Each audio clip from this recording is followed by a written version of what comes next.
There is a place, not far from here, deep in the woods, where the trees grow thick and tall. It's a place that few people dare to venture into, but I know the stories. And if you'll let me, I'll tell you one tonight, a story of a weekend gone wrong, a weekend that started like any other but ended in terror. It was a quiet Friday afternoon when 4 friends, Cody, Hannah, Maura, and Henry, decided to escape the hustle and bustle of their daily lives. They needed a break, a little retreat, and what better way to relax than to head out to a cabin in the woods? The place they rented was tucked away, secluded from the rest of the world. It was perfect. A little too perfect, if you ask me. But they didn't know that yet. The drive was long, and the air grew cooler as they approached the cabin. The excitement in the car was palpable, laughter and music filling the air. They joked about what the weekend would bring, imagining fireside chats, hiking through the woods, and maybe even a little stargazing. But as with most things in life, they hadn't prepared for what would come next. They arrived just as the sun began to dip behind the trees. The cabin was small but charming, nestled in a clearing surrounded by tall, shadowy woods. The kind of place you see in movies, remote, cozy, and quiet. Too quiet. But still, they thought it was perfect. They unloaded their bags, unpacked their food, and immediately settled in. The first night was simple enough. They sat around the fire, drank a little too much, and told stories of their past. Nothing out of the ordinary. But then, something changed. As they were sitting in the living room, the wind outside began to pick up. The trees groaned and creaked under its pressure. The sound was unsettling, but not entirely unusual. What made it strange was the way the wind seemed to move around the cabin. It wasn't natural. It was almost as if it was circling them. Henry, the practical one, dismissed it. It's just the wind. Happens all the time in the woods. But even he couldn't shake the feeling that something wasn't right. The house, for all its charm, felt like it was holding its breath, waiting for something. They shrugged it off, but the atmosphere in the cabin had shifted, even if they didn't realize it yet. That night, as they tried to sleep, things grew worse. Cody and Hannah shared one room, while Maura and Henry took the other. It wasn't long before the sounds began. At first, it was faint, just a scraping sound, like branches tapping against the window. But soon, it became louder, more persistent, almost like something, or someone, was trying to get inside. Maura woke Henry with a start. "Did you hear that?" she whispered, her voice trembling. He listened, his heart pounding. The scraping noise had stopped, but now there was a new sound, a low, guttural growl, distant but unmistakable. Henry got out of bed and went to the window, pulling back the curtains just enough to peer into the dark. Nothing. The woods were still, the only light coming from the flickering moon.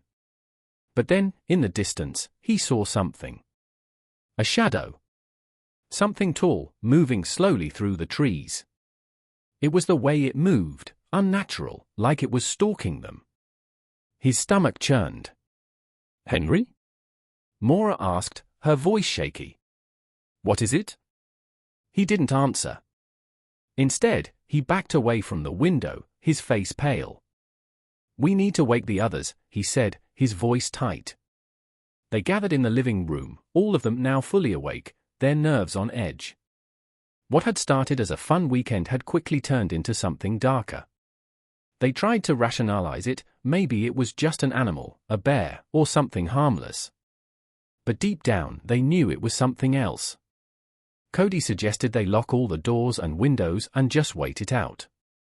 But when they went to check the locks, they found something strange. The doors were fine, but the windows, those had been opened. Not just opened, but pulled wide, as if someone had been inside. The tension in the room thickened, and for the first time, the group wasn't laughing. "Someone's messing with us," Hannah said, her voice cracking. But even she couldn't hide the fear in her eyes. Henry grabbed the flashlight and went outside, the others following closely behind. The woods stretched endlessly in front of them, an impenetrable darkness beyond the reach of their lights.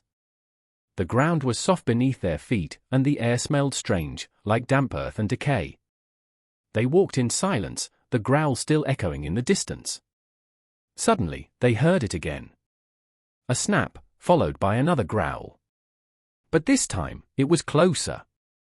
The shadows between the trees seemed to move, swirling around them, as if something, or someone, was hunting them. "Run," Cody hissed, panic rising in his chest. "Run, now!" They sprinted back to the cabin, their hearts racing. Behind them, the sound of footsteps echoed through the woods. But there was no one there. Inside the cabin, they barricaded the door and windows, their hands shaking as they tried to make sense of what was happening. They didn't know what to believe anymore. Was it all in their heads? Or was there something truly out there, something evil waiting in the woods? They tried to stay calm, but it was impossible. The fear had taken over. And then, just when they thought it couldn't get worse, the lights flickered, then went out entirely. Pitch black. The growls grew louder, now joined by other sounds, scratching, tapping, like claws on the walls. And then, the door began to shake. Someone, or something, was outside, trying to get in. Henry stood frozen, his breath shallow. "It's not real," he whispered to himself, but his voice betrayed him. Deep down, he knew. Then, the door crashed open. The room was filled with a cold, suffocating air. In the doorway stood a figure, tall, hunched, its face obscured by darkness. Its eyes glowed faintly, yellow like the light of a dying flame. Hannah screamed. And just like that, everything went black. When they woke up, they were back in the cabin. The door was closed, the windows locked. It was as if nothing had happened. But they all knew what they had seen. They tried to leave, but the road was gone. The forest had swallowed it whole. They were trapped. The terror was real, but the world around them seemed to play tricks on their minds. That's when they realized the truth: the cabin was cursed. Trapped in the woods, they were never going to leave. The weekend had gone horribly wrong, and the only way to escape was to face what haunted them. But some things you can never escape. And now, as I tell you this story, I feel a chill in the air. I wonder if it's the wind, or something else. If you ever find yourself in the woods, remember this: there's a cabin out there, and it's waiting. Waiting for the next group of unsuspecting souls. But before you go, let me ask you this: are you brave enough to face what lurks in the darkness? Are you ready to face the terror of the unknown? If you're ready for more chilling tales, don't forget to subscribe to our channel. We've got many more stories to share, and you never know what you might hear next.